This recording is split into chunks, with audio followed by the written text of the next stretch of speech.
Много добре си подготвили.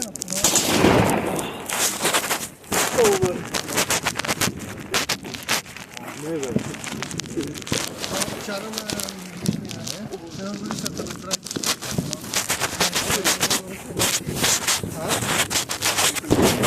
Ще малко да го изчистват само, ама малкото на антибиотик трябваше да ама наистина, как се казва, върват нещата към правилното.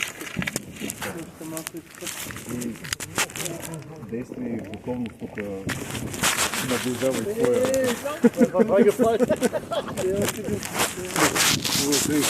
Щастлива нова година! Изпих малко първо. Пил нещо в чашата. Честита нова година. Хани, приятно ми е.